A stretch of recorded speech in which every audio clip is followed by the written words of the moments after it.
Hi hello friends, എല്ലാവർക്കും നമ്മുടെ Sumi Mufas scene ഷോട്ടിലോട്ട് ഹൃദയം നിറഞ്ഞ സ്വാഗതം. അതെ, ഇന്നൊരു പ്രത്യേകതയുള്ളൊരു കാര്യം കൂടെ പറഞ്ഞുകൊണ്ട് തന്നെ തുടങ്ങുകയാണ്. അതായത് നമ്മുടെ ഈ ചാനലിൽ നമ്മൾ ആകെ ഇടുന്നത് സാന്ത്വനം വൈകിട്ട് 6 മണിക്ക് സാന്ത്വനം 2ൻ്റെ നാളത്തെ പ്രൊമോ ഇടുന്നുണ്ട്. രാത്രി 9:30 മഴതോരും മുമ്പേ പരമ്പരയാണ് ഇടുന്നത്. അപ്പോൾ നമ്മുടെ സീൻ ഷോട്ടിൽ ഞാൻ ഇനി എല്ലാ തിങ്കളാഴ്ചയും നമ്മുടെ പവിത്രം സീസൺ 2ൻ്റെ ഒരു പ്രൊമോ നമ്മൾ ഇടുന്നുണ്ട്. അപ്പോൾ എല്ലാവരും നമ്മുടെ വീഡിയോസൊക്കെ ഒന്ന് കേട്ട് മാക്സിമം ഒന്ന് സപ്പോർട്ട് ചെയ്ത് തരാം കേട്ടോ. നമ്മുടെ വേദയുടെയും വിക്രമിൻ്റെയും ആ കുഞ്ഞുവാവയുടെയൊക്കെ പുതിയ വിശേഷങ്ങൾ എന്തൊക്കെയാണെന്ന് നോക്കാം. ഇപ്പം എല്ലാവരും ജിയോ ഹോട്ട്സ്റ്റാറിൽ ആകാംക്ഷയോടെ കാത്തിരിക്കുന്നുണ്ട് ഇതിൻ്റെ പ്രൊമോയ്ക്ക് വേണ്ടിയിട്ട് അല്ലേ. അപ്പോൾ ഇന്നിപ്പോൾ പാർട്ട് 11, 12, 13, 14, 15 എല്ലാ തിങ്കളുമാണ് ഉള്ളത്. അപ്പോൾ ഇനി മുതൽ നമ്മുടെ ഈ സുമി മുഫാസ് സീൻ ഷോട്ടിൽ ഞാൻ പവിത്രം സീസൺ 2 ഇടുന്നതാണ്. അപ്പോൾ നമ്മുടെ വീഡിയോസൊക്കെ ഇഷ്ടപ്പെട്ട് കഴിഞ്ഞാൽ ഒന്ന് ലൈക്ക് ചെയ്യാനും ഹൈപ്പ് ചെയ്യാനും മറന്നു പോകണ്ട കേട്ടോ. ഒപ്പം നമ്മുടെ ചാനൽ ആദ്യമായിട്ടാണ് കാണുന്നതെങ്കിൽ ഒന്ന് സബ്സ്ക്രൈബ് ചെയ്തുകൊണ്ട് സപ്പോർട്ട് ചെയ്യുക. അപ്പോൾ നമുക്ക് നമ്മുടെ പവിത്രം സീസൺ 2 പോകാം കേട്ടോ. അങ്ങനെ തുടക്കത്തിൽ കാണിക്കുന്ന സീനെന്ന് പറയുന്നത് നമ്മുടെ വേദ കുഞ്ഞ് ഉണ്ടായി. അപ്പം വേദ ആ കുഞ്ഞ് നമ്മുടെ തരുണിൻ്റെ ആണെന്നാണ് തരുണിൻ്റെ അടുത്ത് പറഞ്ഞിരിക്കുന്നത്. അപ്പം രാധിക മരിച്ചതിന് ശേഷം തൻ്റെ കുഞ്ഞിനെ മാത്രം, മകളെ മാത്രമാണ് തനിക്ക് കിട്ടിയത്. ആ ഒരു ഇതിൽ നിൽക്കുകയാണ് നമ്മുടെ തരുൺ. ഭാര്യ നഷ്ടപ്പെട്ടു, അതിൻ്റെ വേദനയും സങ്കടത്തിൽ നിൽക്കുന്ന തരുണ് ആ കുഞ്ഞുമായിട്ട് ഡിസ്ചാർജായി പോകാൻ നിൽക്കുന്ന സമയത്താണ് വേദ പറഞ്ഞ അനുസരിച്ചിട്ടാണ് തരുണിൻ്റെ അമ്മയ്ക്ക് ആ കുഞ്ഞിനെ കൊടുത്തത്. അപ്പം ഒരു കാര്യം കൂടെ വേദ ആവശ്യപ്പെട്ടായിരുന്നു. അതായത് വേറൊന്നുമല്ല, തനിക്കും കൂടെ ആ കുഞ്ഞിനെ നോക്കാനെന്ന രീതിയിൽ കുറച്ച് നാൾ മോളെ കൂടെ നിൽക്കാനെന്ന് സാറിനോട് ചോദിച്ച് പെർമിഷൻ മേടിക്കാവൂന്ന്. സത്യം പറഞ്ഞാൽ തരുണിൻ്റെ അമ്മ അത് അങ്ങോട്ട് പറയാൻ വേണ്ടി ഇരിക്കുകയായിരുന്നു വേദയുടെ അടുത്ത്. അപ്പോഴാണ് വേദ ഇങ്ങനൊരു കാര്യം ആവശ്യപ്പെട്ടത്. അതനുസരിച്ചിട്ട് നമ്മുടെ തരുണുമായിട്ട് അമ്മ സംസാരിക്കുന്നുണ്ട്. ആദ്യം തരുൺ പെട്ടെന്ന് അത് ശരിയാവൂ എന്നുള്ള രീതിയിൽ ചോദിച്ചുവെങ്കിലും ഒടുവിൽ വേദയും കൂടെ കൂട്ടാനായിട്ട് അവർ തീരുമാനിച്ചു. തൻ്റെ കുഞ്ഞിൻ്റെ സുരക്ഷ, ജീവൻ അത് രക്ഷിക്കുക എന്നത് മാത്രമായിരുന്നു വേദയുടെ ലക്ഷ്യം. അങ്ങനെ അവർക്കൊപ്പം വേദയും പോവാണ്. അങ്ങനെ തരുണിൻ്റെ അമ്മയും വേദയുടെ മകളും വേദയും കൂടെ അവരുടെ വീട്ടിലോട്ട് പോവുകയെന്ന്. അപ്പോൾ പോകുന്ന സമയത്ത് വേദയ്ക്കൊരു സമാധാനമുണ്ട്. പക്ഷെ അവിടെ എത്തിക്കഴിഞ്ഞപ്പോൾ കുഞ്ഞെന്ന് പറഞ്ഞാൽ തരുണ് വേറൊരു ലോകമായിപ്പോയി. കാരണം രാധികയുടെ വേർപാട് തരുണിനെ വല്ലാണ്ട് ബുദ്ധിമുട്ടിലാക്കുകയാണ്. കാരണം തൻ്റെ ഭാര്യ സ്നേഹിച്ച് പോലും കൊതി തീരുന്ന മുമ്പേ തന്നെ വിട്ടുപോയി. പക്ഷേ ഇനി തനിക്കുള്ളൊരു ആശ്വാസം എൻ്റെ മകൾ മാത്രമാണ്. അപ്പോൾ അതുകൊണ്ട് കൂടുതൽ സമയം തരുൺ ജോലിക്ക് പോലും പോകാണ്ട് ലീവ് എടുത്ത് മകളെ കൂടെ ഇരിക്കാൻ നോക്കണം. അപ്പം വേദയ്ക്ക് കുഞ്ഞിനെ ഒന്ന് എടുക്കാൻ പോലും കിട്ടുന്നില്ല. കാരണം തരുൺ എപ്പോഴും നെഞ്ചോട് ചേർത്ത് ആ കുഞ്ഞിനെ ലാളിക്കുകയും കൊഞ്ചിക്കുകയും ഒക്കെ ചെയ്യാണ് കേട്ടോ. അപ്പം വേദയുടെ അമ്മ തരുണിൻ്റെ അമ്മ അതനുസരിച്ച് മോനെ കുഞ്ഞിന് മുലയിട്ടണ്ടേ, ആ കുഞ്ഞിനെ നീ ഇങ്ങത്താ എന്നൊക്കെ പറഞ്ഞ് ഇടയ്ക്കിടയ്ക്ക് മേടിച്ച് നമ്മുടെ വേദയുടെ കയ്യിൽ കൊടുക്കുന്നുണ്ട്. ഇതേ സമയം നമ്മുടെ വിക്രം ജയിലിൽ നമ്മുടെ വേദയൊക്കെ ഓർത്ത് സങ്കടപ്പെട്ട് നിൽക്കുകയാണ്. അതുമാത്രമല്ല, കമല നഷ്ടപ്പെട്ടതിൻ്റെ ആ ഒരു ഞെട്ടൽ ഇതുവരെ വിക്രമിന് മാറിയിട്ടില്ല. അങ്ങനെ നമ്മുടെ അവിടുത്തെ ജയിൽ സൂപ്രണ്ടായ നമ്മുടെ ആൻഡ്രൂസ് നമ്മുടെ വിക്രമിന് വേണ്ടി പരോളിന് ശ്രമിക്കുകയാണ്. കാരണം കുറച്ച് ദിവസം വിക്രം ഒന്ന് പോയി അച്ഛൻ്റെ കൂടെയൊക്കെ ഒന്ന് നിൽക്കുമ്പോൾ വിക്രമിൻ്റെ മനസ്സിനൊക്കെ ഒരു സമാധാനം ഉണ്ടാവുമല്ലോ എന്ന രീതിയിൽ ആൻഡ്രൂസ് പരോളിനായിട്ട് അപ്ലൈ ചെയ്യണം. അതിനോടൊപ്പം തന്നെ നമ്മുടെ വിക്രമിൻ്റെ കൂടെ ഉണ്ടായിരുന്ന രാഘവൻ എന്ന് പറഞ്ഞ ആ സെല്ലുണ്ടായിരുന്ന ഒരാളാണ്. അയാൾ ജയിലിൽ നിന്ന് പോവാണ് കേട്ടോ. അപ്പം അതിനെക്കുറിച്ച് കാര്യങ്ങളൊക്കെ നോക്കണം. അപ്പം ഇതേ സമയം നമ്മുടെ ശ്രീകാന്തും ആ ഇൻസ്പെക്ടർ സാബുവും കൂടെ ചേർന്നിട്ട് ഈ വേദയെ കൊലപ്പെടുത്താനായിട്ട് ഡൽഹിയിൽ പല കളികളും കളിക്കുകയാണ്. ആ ഹോസ്പിറ്റലിലും മറ്റും ഗുണ്ടകളെ വിട്ട് വേദ അവിടെ ഉണ്ടോ, വേദയ്ക്ക് കുഞ്ഞുണ്ടായോ, അങ്ങനെ അന്വേഷണം തകൃതിയായിട്ട് നടക്കുകയാണ്. ഇതേ സമയത്ത് ഒരു ദിവസം നമ്മുടെ തരുണിൻ്റെ അമ്മയും ആ കുഞ്ഞും വേദയും കൂടെ കുഞ്ഞിന് ചെക്കപ്പിന് വേണ്ടി അതേ ഹോസ്പിറ്റലിൽ വരെയാണ്. അങ്ങനെ ഡോക്ടറെ കണ്ടു. അപ്പോൾ ഡോക്ടർ അന്നേരം വേദയോടും തരുണിൻ്റെ അമ്മയോടും ചോദിക്കുന്നുണ്ട്, ഇതുവരെയും തരുണിൻ്റെ അടുത്ത് നിങ്ങൾ ഈ സത്യാവസ്ഥയൊന്നും പറഞ്ഞില്ലേ? അപ്പോൾ തരുണിൻ്റെ അമ്മ പറഞ്ഞു, ഇല്ല മേഡം, പറയാനുള്ള ഒരു ഇത് കിട്ടിയില്ല.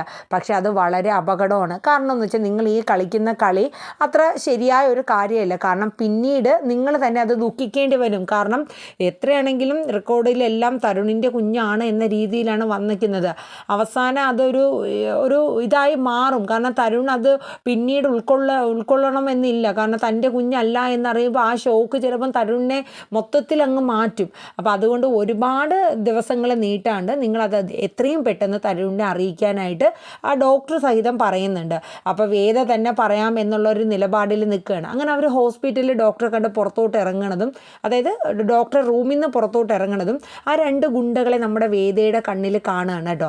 അപ്പം വേദയ്ക്ക് മനസ്സിലായി തന്നെ തിരക്കി വന്നവരാണ് അവരെന്നുള്ളത്. വേദ അപ്പം തന്നെ കുറച്ച് മാറി അമ്മേനെയും കൊണ്ട് മാറ്റിയിട്ട് ആ കുഞ്ഞിനെ തരുണിൻ്റെ അമ്മയെ ഏൽപ്പിച്ചിട്ട് അമ്മ പൊക്കോ ഞാൻ വരാമെന്ന് പറയുന്നുണ്ട്. ആ സമയം തന്നെ വേദ പെട്ടെന്ന് മുഖമൊക്കെ മൂടി പുറത്തോട്ട് കടന്ന് കാറിലോട്ട് കയറാനായിട്ട് ശ്രമിക്കുകയാണ്. ആ സമയം ഈ ഗുണ്ടകളുടെ കണ്ണിൽ വേദയെ പെട്ടെന്ന് കാണുകയാണ്. അങ്ങനെ അവർ 2 പേരും വേദയെ ഫോളോ ചെയ്യണം. അങ്ങനെ ഓടി വന്ന് വേദേനെ പിടിക്കുകയാണ്. അപ്പം ഒരാൾ ഫ്രണ്ടിലും ബാക്കിലുമായിട്ട് നിന്നിട്ട് ഒരാൾ വീഡിയോ പിടിക്കാൻ വേണ്ടി മൊബൈൽ എടുക്കുകയാണ്, വേദയാണെന്നത് കൺഫേം ആക്കാൻ വേണ്ടി. അത് എന്നിട്ട് ശ്രീകാന്തിനെ അയക്കാനുമായിട്ട്. അപ്പോഴേക്കും ഷോള് മാറ്റി ഇങ്ങനെ മറ്റേ ഗുണ്ട മാറ്റാൻ വേദയുടെ മുഖത്ത് നിന്ന് ആ ഷോള് മാറ്റാനായിട്ട് ശ്രമിക്കുന്നതും അപ്പോഴേക്കും നമ്മുടെ തരുൺ അവിടെ വന്നിട്ട് അവന്മാരെല്ലാം പിടിക്കുകയാണ്. അങ്ങനെ പിടിച്ചിട്ട് പെട്ടെന്ന് തന്നെ പോലീസിനെ വിളിച്ചിട്ട് അവർ 2 മെയിൻ ക്രിമിനൽസ് ആയിരുന്നു. അവരെ പോലീസിന് കൈമാറിയിട്ട് തിരിച്ച് വേദയെ രക്ഷിച്ചുകൊണ്ട് അമ്മയുടെ അടുത്ത് വരുന്നു. അങ്ങനെ ആ കുഞ്ഞിനെയും കൂട്ടി നേരെ അമ്പലത്തിലൊക്കെ പോകുന്നുണ്ട്. എന്നിട്ട് അവിടെ വെച്ച് നമ്മുടെ തരുൺ ഒരു കാര്യം അമ്മയോടും വേദയോടും പറയാണ്. മറ്റൊന്നുമല്ല, ഇപ്പോൾ ആ ഗുണ്ടകൾ വന്നിരിക്കുന്നത് എന്നെ തേടിയല്ല, ഇത് വേദയെ അന്വേഷിച്ചു കൊണ്ടുള്ള ഒരു അന്വേഷണമാണ്. കാരണം വേദ ആരാണെന്നോ എന്താണെന്നോ എനിക്ക് അറിയില്ല. അതോടൊപ്പം തന്നെ ഞാൻ ഇതുവരെ ചോദിക്കാനായിട്ടും ശ്രമിച്ചില്ല. പക്ഷേ വേദയുടെ ബാക്ക്ഗ്രൗണ്ടിൽ എന്തൊക്കെയോ ഒരു നിഗൂഢത ഉണ്ട് എന്നുള്ള കാര്യം എനിക്കറിയായിരുന്നു. പക്ഷേ ഒരു കാര്യം ഞാൻ പറയാം, എൻ്റെ കുഞ്ഞിന് ദോഷം വരുന്ന ഒരു കാര്യങ്ങളും എനിക്ക് ഇനി മുന്നോട്ട് കൊണ്ടുപോകാൻ പറ്റില്ല. അതുകൊണ്ട് വേദ ഉള്ളത് എൻ്റെ കുഞ്ഞിന് ദോഷമാണ് എന്നുള്ളത് തരുൺ പറയാണ്. പക്ഷെ അത് പെട്ടെന്ന് വേദയ്ക്ക് ഒരു വിഷമമാവുകയാണ്. കാര്യം എന്ന് വെച്ചാൽ കുഞ്ഞിൻ്റെ അടുത്ത് നിന്നും പെട്ടെന്ന് വേദ പോകേണ്ടി വരുമല്ലോ എന്ന് ഓർത്തിട്ട്. അങ്ങനെ തരുണിൻ്റെ അമ്മ തരുണിനെ മാറ്റി നിർത്തി പറയുന്നുണ്ട്, മോനെ അങ്ങനെ നീ പറയല്ലേ, ആ കുട്ടിക്ക് ആരുമില്ല, അതിന് തുണയായിട്ട് ആരാ ഉള്ളത്? ഈ സമയത്ത് നമ്മൾ അങ്ങനെ ചിന്തിക്കാൻ പാടുണ്ടോ? നമ്മളെ എന്ന് മുതലാ തരുൺ അങ്ങനെ ഒരു പോലീസുകാരനായത്? തരുൺ അങ്ങനെ ഒരു ആളല്ലല്ലോ. മറ്റുള്ളവരെ സഹായിച്ചും അല്ലെങ്കിൽ മറ്റുള്ളവരുടെ വിഷമമൊക്കെ കണ്ട് ന്യായത്തിന് ജോലി ചെയ്യുന്ന നല്ല രീതിയിൽ ന്യായമായിട്ടുള്ള കാര്യങ്ങൾ മാത്രം നിലനിർത്തി പോകുന്ന ഒരു പോലീസ് ഉദ്യോഗസ്ഥനാണ്. നിനക്ക് എന്ന് മുതൽ ഇങ്ങനെയൊക്കെ ചിന്തിക്കാൻ തുടങ്ങിയത് എന്ന് തരുണിൻ്റെ അമ്മ ചോദിക്കണം. അപ്പോൾ തരുൺ പറയുന്നത്, എൻ്റെ ജീവിതത്തിൽ എൻ്റെ രാധികയുടെ നഷ്ടം എന്നെ പലതിൽ നിന്നും എന്നെ മാറ്റിയണമ്മ. ഇനി എൻ്റെ ജീവിതം എൻ്റെ മകൾക്ക് വേണ്ടി മാത്രമാണ്. കാരണം ഞാൻ അതിൽ നിന്നെല്ലാം മാറി വേറൊരു തരുണായി മാറുകയാണ് എന്നിങ്ങനെ പറയണം കേട്ടോ.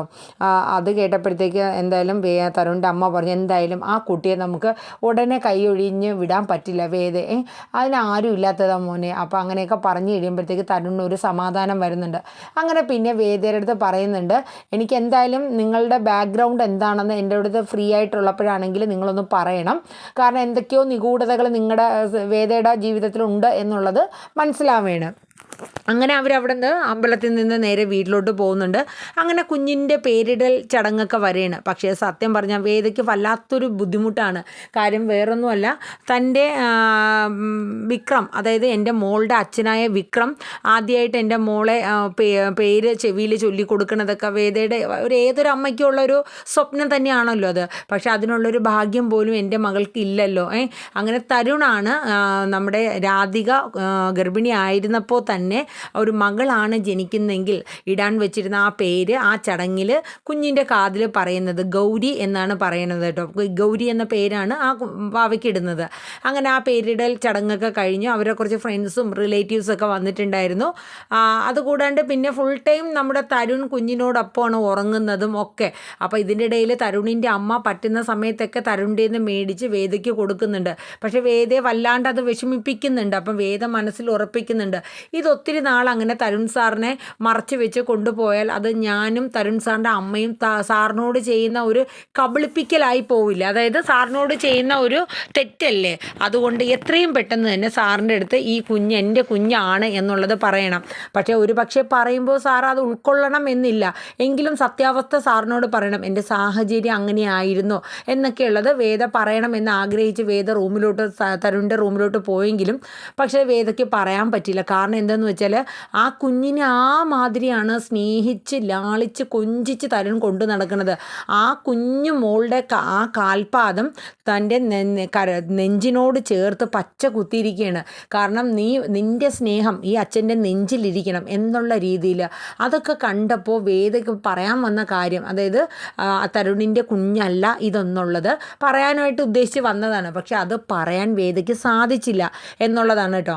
അങ്ങനെ ഇതൊക്കെ കണ്ടിട്ട് പിന്നെയും കുറച്ച് കുറച്ച് ദിവസം കൂടെ മോളെ നീ ക്ഷമിക്കെന്ന് തരുണിൻ്റെ അമ്മ പറയാണ്. അങ്ങനെ ദിവസങ്ങൾ മുന്നോട്ട് പോയിക്കൊണ്ടിരിക്കുകയാണ്. ഈ സമയത്ത് നമ്മുടെ വേദയുടെ അച്ഛൻ ശങ്കരനാരായണൻ ഒരു ഹൈക്കോർട്ടിൽ ഒരു അപ്പീലിന് കൊടുത്തിട്ടുണ്ട്. അപ്പോൾ അതിൻ്റെ വിചാരണയ്ക്കുള്ള സമയവും കാര്യങ്ങളൊക്കെ ആയിട്ടുണ്ട്. അപ്പോൾ ഇതിൻ്റെ ഇടയിൽ നമ്മുടെ ശ്രീകാന്തും നമ്മുടെ നമ്മുടെ ഇൻസ്പെക്ടർ സാബുവും കൂടെ ചേർന്നിട്ട് ഒരു കൂടിക്കാഴ്ച നടത്തുന്നുണ്ട്. അപ്പോൾ അതിൽ നമ്മുടെ ശ്രീകാന്ത് ആ ഡൽഹിയിൽ ഏൽപ്പിച്ച ഗുണ്ടകളെ വിളിച്ച് നോക്കിയിട്ട് കോള് കിട്ടുന്നില്ല, യവന്മാരെന്ത് പറ്റി, ഒരു റെസ്പോണ്ടും ഇല്ലല്ലോ, ഇനി എന്താ സംഭവിച്ചത്. അപ്പോൾ ശ്രീകാന്ത് സാബുവിൻ്റെ അടുത്ത് പറയുന്നുണ്ട്, ഇനി ഒരു പക്ഷേ എൻ്റെ അച്ഛൻ്റെ കൈകൾ അവിടെ ഉണ്ടോ, കാരണം അച്ഛൻ അവിടെ കുറേ അറ്റാച്ച്മെൻ്റ് ഉണ്ട്, ആൾക്കാർ ഫ്രണ്ട്സും കാര്യങ്ങളൊക്കെ ഉണ്ട്.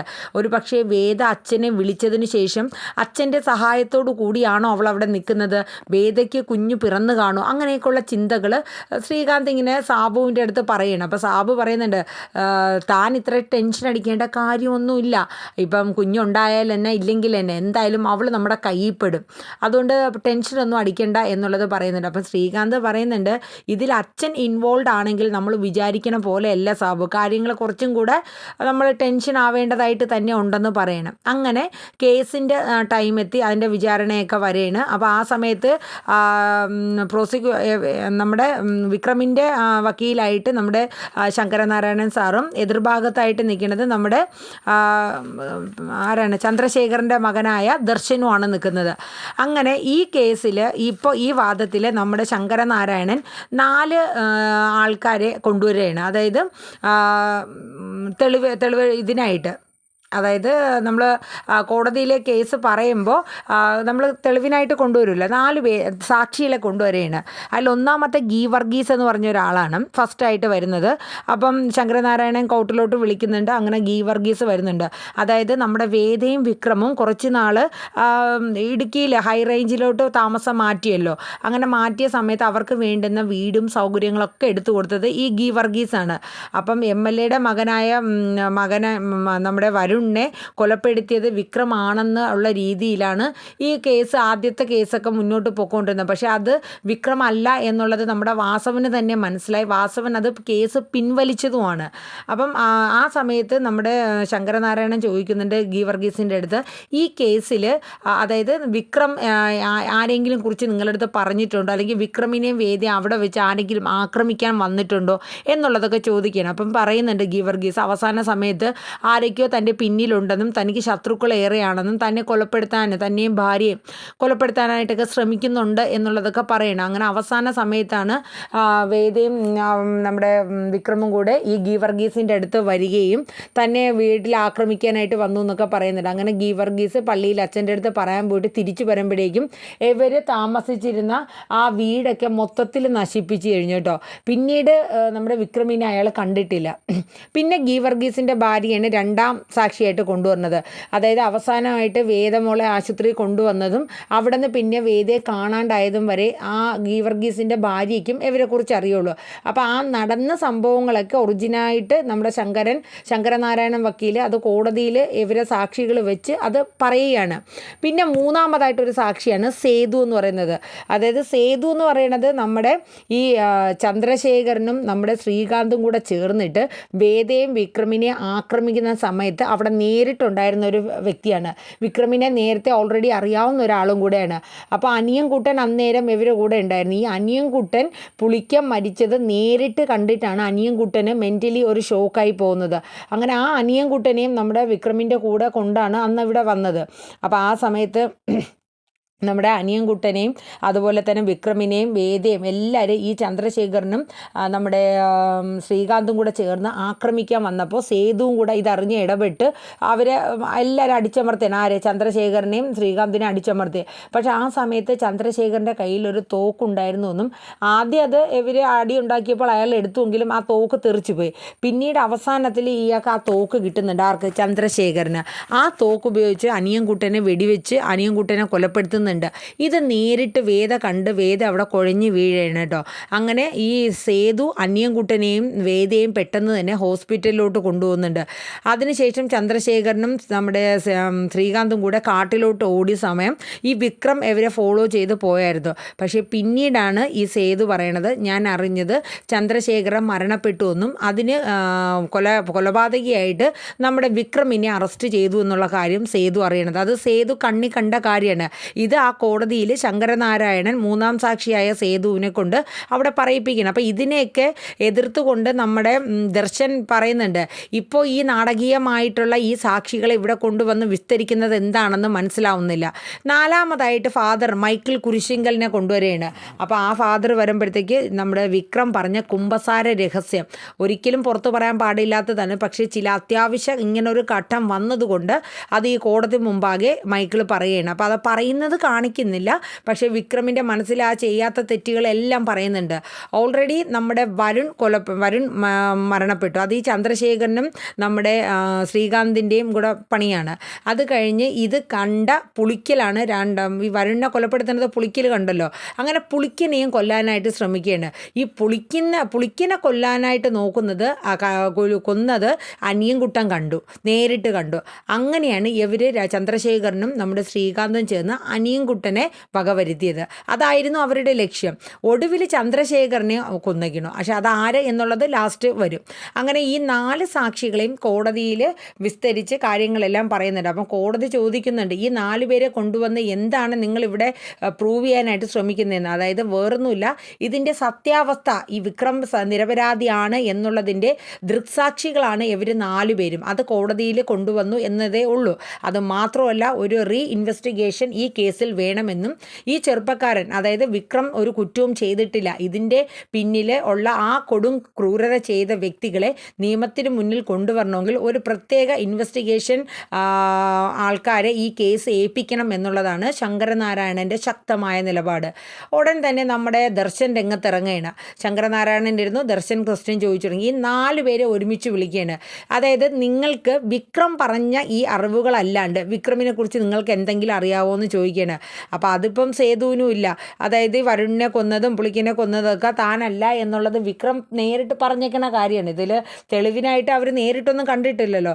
അപ്പോൾ സാക്ഷികൾക്ക് വിക്രം പറഞ്ഞ അറിവ് മാത്രമേ ഉള്ളൂ എന്നുള്ളത് മാത്രമേ ദർശന് ചോദിക്കാനുള്ളൂ. അത് കഴിഞ്ഞ് കേസ് കോടതി വേറൊരു ഇതിലേക്ക് വയ്ക്കുകയാണ്. അങ്ങനെ നമ്മുടെ വിക്രത്തിനെ വീണ്ടും ജയിലിലോട്ട് അയക്കുകയാണ്. അപ്പോൾ ശങ്കരനാരായണൻ്റെ ആ ഒരു കാര്യം കോടതിയിലുള്ള ആ ഒരു ഇത് അതായത് ഇൻവെസ്റ്റിഗേഷൻ നമ്മുടെ ദർശനം അംഗീകരിക്കുന്നുണ്ട്. കാരണം ഞങ്ങൾക്ക് അതിന് യാതൊരു എതിർപ്പുമില്ല. ഈ കേസ് വീണ്ടും തെളിഞ്ഞ് തന്നെ വരട്ടെ, ഒരു ഇത് ഞങ്ങൾക്ക് എതിർപ്പില്ല. വേറൊരു ടീമിനെ വെച്ച് ഈ കേസ് അന്വേഷിച്ച് പുനർവിചാരണ നടത്തണം എന്നുള്ളത് തന്നെയാണ് ഞങ്ങളുടെ ആവശ്യമെന്ന് ദർശനും പറയുന്നുണ്ട്. അങ്ങനെ നമ്മുടെ വിക്രം വീണ്ടും ജയിലിലോട്ട് പോവുകയാണ്. അങ്ങനെ പോകുന്നതിന് മുന്നോടിയായിട്ട് നമ്മുടെ ശ്രീകാന്തും അതുപോലെ ദർശനും വരുന്നുണ്ട് വിക്രമിനെ കാണാനായിട്ട്. ആ ജീപ്പിൽ കയറുന്നതിന് മുന്നേ നീ അങ്ങ് പെട്ടെന്ന് ജയിലിൽ നിന്ന് ഇറങ്ങി പോകാമെന്ന് വിചാരിച്ചു അല്ലേടാ, ശ്രീകാന്ത് ചോദിച്ചു. അപ്പോൾ ദർശൻ പറഞ്ഞു, എടാ വരുണിൻ്റെ കൊലച്ചോറും നിന്നെ കൊണ്ട് തീറ്റിച്ചിട്ട് ഞാൻ നിന്നെ ജയിലിൽ നിറക്കുള്ളൂ എന്ന് നമ്മുടെ ദർശനും പറയുന്നുണ്ട് കേട്ടോ. വിക്രം ഒരു മറുപടിയും പറയാൻ പോയില്ല. ഒടുവിൽ പള്ളിയിൽ ആ ഫാദറായ മൈക്കിളും അതുപോലെ നമ്മുടെ മാഷും കൂടെ ചേർന്ന് വിക്രമിനെ പോകുന്നതിന് മുന്നേ ഒന്ന് കെട്ടിപ്പിടിച്ച് അവരുടെ സങ്കടമൊക്കെ അവർ ആക്കുന്നുണ്ട്. അവസാനം വിക്രമിനെ ജീപ്പിൽ കയറ്റി കൊണ്ടുപോകണം കേട്ടോ. ഇതിൻ്റെ ഇടയിൽ പിന്നെ നമ്മുടെ വരുൺ അടുത്ത് വീണ്ടും ഡ്യൂട്ടിക്കായിട്ട് ഇറങ്ങാൻ പോവുകയാണ്. അപ്പോൾ ഈ ഡ്യൂട്ടിക്ക് ഇറങ്ങുന്ന സമയത്ത് വരുൺ തൻ്റെ കുഞ്ഞിനെ നമ്മുടെ വേദ ആ റൂമിൽ സ്വന്തം കുഞ്ഞിനെ പോലെ തന്നെ ലാളിക്കുകയും സ്നേഹിക്കുകയും കൊഞ്ചിക്കുകയും ഒക്കെ ചെയ്യുന്നത് നമ്മുടെ തരുൺ കാണാണ്. ഒരു നിമിഷം തരുൺ ഒന്ന് നോക്കി നിന്നുപോയി. കാരണം തൻ്റെ രാധിക എങ്ങനെ ജീവിച്ചിരിപ്പുണ്ട്, എങ്ങനെ എൻ്റെ കുഞ്ഞിനെ നോക്കും അതുപോലെ തന്നെയാണ് വേദ നോക്കുന്നതും. അങ്ങനെ തരുൺ തിരിഞ്ഞു നോക്കുമ്പോൾ അമ്മ ഇത് നോക്കിക്കൊണ്ട് നിൽക്കാട്ടോ, തരുണിൻ്റെ അമ്മ. അപ്പോൾ തരുൺ പറഞ്ഞു, അമ്മ ഞാൻ പോവാ ഡ്യൂട്ടിക്ക്, ശരിയെന്ന് പറഞ്ഞിട്ട് തരുൺ ഇറങ്ങുകയാണ്. ഈ സമയം നമ്മുടെ തരുണിൻ്റെ അമ്മ വേദയുടെ അടുത്ത് വരുന്നുണ്ട്. മോളെ നീ ഒരു കാര്യം ചെയ്യുക, കുഞ്ഞിനെ ഉറക്കി കിടത്തിയിട്ട് ഒന്ന് മേളിലത്തെ റൂമിൽ വരണമെന്ന് പറയണേ. ശരി അമ്മയെന്ന് വേദ പറയണം. അങ്ങനെ കുഞ്ഞിനെ ഉറക്കി കിടത്തിയിട്ട് നമ്മുടെ വേദ തരുണിൻ്റെ അമ്മ പറഞ്ഞതനുസരിച്ച് മേളിലോട്ട് ചെല്ലുകയാണ്. അപ്പോൾ തരുണിൻ്റെ അമ്മ പറയുന്നുണ്ട്, എന്നായാലും എൻ്റെ മകൻ്റെ അടുത്ത് നീ ഈ സത്യങ്ങളൊക്കെ പറയും, ഇല്ലെങ്കിൽ ഞാനാണെങ്കിലും പറഞ്ഞ് മനസ്സിലാക്കി തന്നെ തരും. കാര്യം എന്ന് വെച്ചാൽ അവൻ്റെ ആ ഒരു ഷോക്ക് മാറാനും നിൻ്റെ കുഞ്ഞിൻ്റെ ജീവനും നിൻ്റെയും ജീവൻ രക്ഷിക്കാനായിട്ടാണ് അന്ന് ഈ ഒരു ഇത് ചെയ്തത്. അതായത് തരുണിൻ്റെ നിൻ്റെ കുഞ്ഞാണ് എന്ന് പറയേണ്ടി വന്നത്. അവന് മെൻ്റലി ചിലപ്പോൾ ബുദ്ധിമുട്ടൊക്കെ വരും, എന്നാലും സാരമില്ല.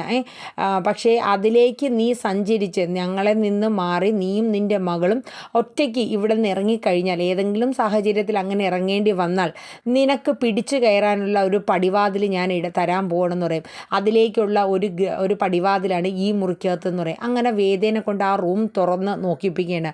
അങ്ങനെ തരുണിൻ്റെ അമ്മയും വേദ ആ റൂമിൽ കയറിയാണ്. അപ്പം വേദ നോക്കുമ്പോൾ അവിടെ മൊത്തം നമ്മുടെ കേസ് സംബന്ധിച്ചിട്ടുള്ള ബുക്കുകളും അതിന് വേണ്ടുന്ന വലിയ വലിയ ബുക്കുകളും കാര്യങ്ങളൊക്കെ ആയിട്ട് വെച്ചിരിക്കണം. അതായത് വേദയ്ക്ക് ഈ കേസ് പഠിക്കുന്നതിനും അതിന് വേണ്ടുന്ന കാര്യങ്ങളെല്ലാം ഉള്ള എല്ലാ ഡീറ്റെയിൽസുള്ള ബുക്സും മറ്റ് കാര്യങ്ങളും എല്ലാം അതിൻ്റെ അകത്ത് ഒരു ഓഫീസ് പോലെ വേദയ്ക്ക് ചെയ്യാൻ പറ്റുന്ന എല്ലാ സജ്ജീകരണങ്ങളും അതിനകത്തുണ്ട്. അപ്പോൾ അത് കണ്ടിട്ട് വേദ ഇങ്ങനെ അന്താളിച്ച് നിൽക്കുകയാണ് കേട്ടോ. ആ ഒരു സീനാണ്. ഇതാണ് നമ്മുടെ ഇന്നത്തെ 5 പ്രൊമോയിലും കൂടെ ഏകദേശം വരുന്ന കാര്യങ്ങളൊക്കെ. അപ്പോൾ നമ്മൾ മൊത്തത്തിൽ അല്ലെങ്കിലും ഏകദേശം അതിൻ്റെ ഒരുവിധം എല്ലാ പ്രൊമോയുടെയും ഉൾപ്പെടുത്തി തന്നെയാണ് ഞാൻ ഈ പ്രൊമോ ഇവിടെ പറഞ്ഞിരിക്കുന്നത്. അപ്പോൾ ഇനിയിപ്പോൾ നമ്മുടെ വേദ അടുത്തൊരു പുതിയ കാൽവെപ്പിലോട്ട് പോവുകയാണ്. തൻ്റെ കുഞ്ഞിന് വേണ്ടിയിട്ടും തൻ്റെ വിക്രമിന് വേണ്ടിയിട്ടും പുതിയൊരു കാൽവെപ്പിലോട്ട് പോവുകയാണ്. അതിന് വേണ്ടുന്ന എല്ലാ സഹായങ്ങളും നമ്മുടെ തരുണിൻ്റെ അമ്മ ചെയ്തു കൊടുക്കുന്നുണ്ട് കേട്ടോ വേദയ്ക്ക്. അപ്പോൾ ഇനി വിക്രമിനെ രക്ഷിക്കാനായിട്ട് എല്ലാ തെളിവുകളോടും കൂടി നമ്മുടെ വേദ തരുണിൻ്റെ ഹെൽപ്പോടുകൂടെ തന്നെ രംഗത്ത് പ്രവേശിക്കാൻ പോവുകയാണ്. ഇനി അങ്ങോട്ട് നമ്മുടെ ശ്രീകാന്തിനെയൊക്കെ എടുത്തലക്കണ സീനാണ്. കാരണം ശ്രീകാന്ത് ഇത്രയും നാളും ഈ വേദയെ കൊല്ലാനായിട്ട് ശ്രമിക്കുന്ന സ്വത്തുക്കൾക്ക് വേണ്ടിയിട്ടാണ്. കാരണം വേദയുടെ പേർക്കാണ് ആ കമ്പനികളെല്ലാം മുത്തശ്ശൻ എഴുതി വച്ചിരിക്കുന്നത്. ആ കമ്പനികളെല്ലാം വേദ കല്യാണം കഴിക്കുന്ന വ്യക്തിക്കും അതോടൊപ്പം വേദയ്ക്ക് ജനിക്കുന്ന കുഞ്ഞിനുമായിട്ടാണ്. അതിനുശേഷം വേദയ്ക്ക് വേണമെങ്കിൽ ഇതിൻ്റെ പാർട്ട്ണർഷിപ്പ് മറ്റൊരാൾക്ക് കൊടുക്കാം എന്നുള്ളതേ ഉള്ളൂ. അപ്പോൾ ഈ ഒരു ഇതുള്ളത് കൊണ്ടാണ് നമ്മുടെ ശ്രീകാന്ത് വേദയെ കൊലപ്പെടുത്താനായിട്ട് ശ്രമിക്കുന്നത്. വിക്രമും ജീവനോടെ ഇരിക്കാൻ പാടില്ല, കാരണം വേദയുടെ ഭർത്താവാണല്ലോ വിക്രം. അതുകൊണ്ട് ഈ കേസ് ഇങ്ങനെ അങ്ങ് ഒതുക്കി തീർക്കാനാണ് ശ്രീകാന്ത് ഈ കളികളൊക്കെ കളിക്കുന്നത്. ഇനി വേദ മുന്നിട്ടിറങ്ങി ശ്രീകാന്തിൻ്റെ ഈ പത്തിയൊക്കെ മടക്കി എടുത്ത് ചുരുട്ടി ഒട്ടിക്കും വേദ. ആ രീതിയിൽ തന്നെ വേദ മുന്നിട്ട് ഇനി ഇറങ്ങാൻ പോവുകയാണ്. അപ്പോൾ നമുക്ക് അടുത്ത തിങ്കളാഴ്ച ഇതുപോലെ തന്നെ നമ്മുടെ പവിത്രം സീസൺ 2ൻ്റെ അടുത്ത 5 പ്രൊമോകൾ വരും. അപ്പം നമുക്ക് ഇതുപോലെ ഞാൻ പ്രൊമോ ഇടുന്നതാണ്. എല്ലാവരും നമ്മുടെ വീഡിയോസൊക്കെ ഒന്ന് സ്കിപ്പ് ചെയ്യാണ്ട് കേൾക്കുക കേട്ടോ. ഒപ്പം നമ്മുടെ ചാനൽ ആദ്യമായിട്ടാണ് കാണുന്നതെങ്കിൽ ഒന്ന് സബ്സ്ക്രൈബ് ചെയ്തുകൂടെ സപ്പോർട്ട് ചെയ്യുക. പിന്നെ നിങ്ങളുടെ അഭിപ്രായങ്ങൾ കമൻറ്റ് ബോക്സിൽ രേഖപ്പെടുത്താനും മറക്കരുത്. അപ്പോൾ എല്ലാവർക്കും നല്ലൊരു ശുഭദിനം പറഞ്ഞുകൊണ്ട് ഞാൻ ഇന്നത്തെ പവിത്രം സീസൺ 2ൻ്റെ 5 പ്രൊമോയും ഇവിടെ വൈൻഡപ്പ് ചെയ്യുകയാണ്. എല്ലാവർക്കും Tata, bye bye, take care, thank you. അതോടൊപ്പം നമ്മൾ ഇന്ന് 6 മണിക്ക് നമ്മുടെ സാന്ത്വനം 2ൻ്റെ നാളത്തെ പ്രൊമോ ഇടുന്നുണ്ട്. രാത്രി 9:30 മഴ തോരും മുൻപേ. ഞാൻ സുമി മുഫാസ് മൺസിലും നമ്മുടെ പവിത്രം സീസൺ 2ൻ്റെ കുറച്ചും കൂടെ വിശദമായിട്ടുള്ള ഒരു പ്രൊമോ പറഞ്ഞിട്ടുണ്ട്. കേൾക്കാത്തവരൊക്കെ ഉണ്ടെങ്കിൽ അത് ഏതാണെന്ന് വെച്ചാൽ നിങ്ങളുടെ സൗകര്യം പോലെ കേൾക്കാം കേട്ടോ. അപ്പോൾ എല്ലാവർക്കും നല്ലൊരു ശുഭദിനം. Tata, bye bye, take care, thank you.